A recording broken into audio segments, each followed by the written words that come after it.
ادع إلى سبيل ربك بالحكمة والموعظة الحسنة وجادلهم بالتي هي أحسن. الحمد لله رب العالمين، والصلاة والسلام على أشرف الأنبياء والمرسلين محمد وعلى آله وصحبه أجمعين، أما بعد. فيقول الله سبحانه وتعالى: وما أرسلناك إلا رحمة للعالمين۔ محترم بھائیوں، اللہ تبارک و تعالیٰ نے نبی اکرم صلی اللہ علیہ وسلم کی زندگی کو ہمارے لیے نمونہ بنایا ہے، اور یہ نمونہ نبی اکرم صلی اللہ علیہ وسلم کی زندگی کے مختلف پہلوؤں کے اندر ہے۔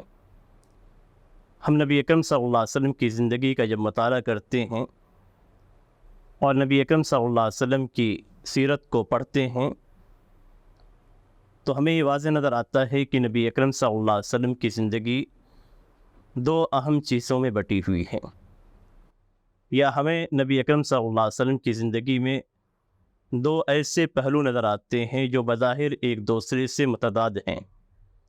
نبی اکرم صلی اللہ علیہ وسلم کی مدنی زندگی کا جب مطالعہ کرتے ہیں تو ہمیں یہ واضح نظر آتا ہے کہ نبی اکرم صلی اللہ علیہ وسلم نے مختلف جنگوں میں شرکت کی ہے، اور جنگوں کے اندر جو حالات ہوتے ہیں وہ ہمارے سامنے بالکل واضح ہوتے ہیں،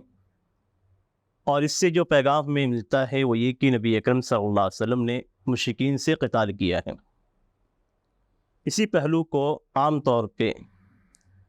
جو غیر مسلم افراد ہیں وہ لوگوں کے سامنے رکھتے ہیں، لیکن نبی اکرم صلی اللہ علیہ وسلم کی زندگی کا جو دوسرا پہلو ہے، اور وہ یہ کہ نبی اکرم صلی اللہ علیہ وسلم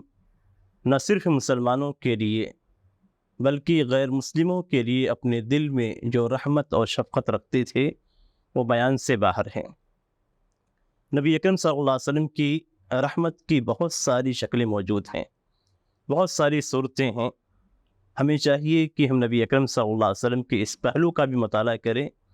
تاکہ ہمارا ذہن بالکل صاف ہو جائے، اور ہم نبی اکرم صلی اللہ علیہ وسلم کے تعلق سے کہی ہوئی قرآن کی بات کو وما ارسلناک الا رحمۃ للعالمین کہ نبی اکرم صلی اللہ علیہ وسلم ہم نے آپ کو سارے جہاں کے لیے رحمت بنا کر بھیجا ہے، اس بات کو ہم اچھی طریقے سے سمجھ سکیں۔ اللہ تعالیٰ سے دعا ہے کہ اللہ تعالیٰ ہمیں اور آپ کو